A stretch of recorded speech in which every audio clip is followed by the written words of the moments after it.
very similar to what Table 1 had in the fact that we would like to see something under one umbrella. And our discussion centered around the idea of making it the student-focused, student-driven. And with the idea that the student is the ultimate benefactor of this whole process. That's really, it needs to work for teachers so the teachers can help the students, obviously.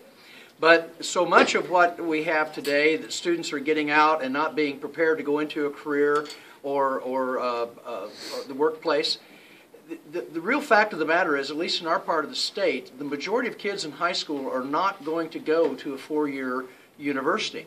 Okay? They're going to be going into a career. And the reality of the job market now in today's society is about 80% of those jobs require post-high school training. So the day is over to where you just get out of high school and I'm going to go down and work at the factory or work at the railroad. Those jobs are just not there.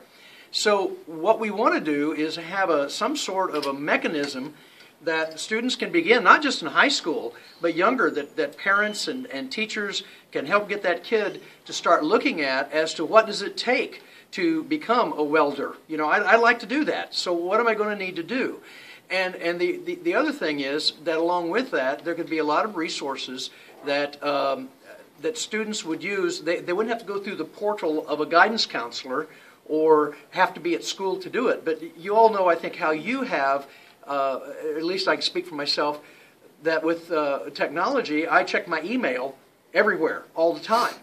And, you know, whereas it used to be I'd go in and I'd turn my computer on in the office and I'd pull it up and see what I missed. But now it's like I'll be checking it at night and see what's going on, write back to somebody.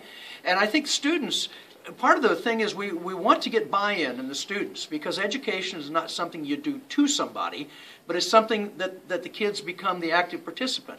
So if we could come up with something that they could use on their leisure when they want it, to get resources and possibly even information, lead them to extra, if they need more skills or something, you can do, if you will, a tutorial or things like that. I mean, I'm all over the place with this, but it's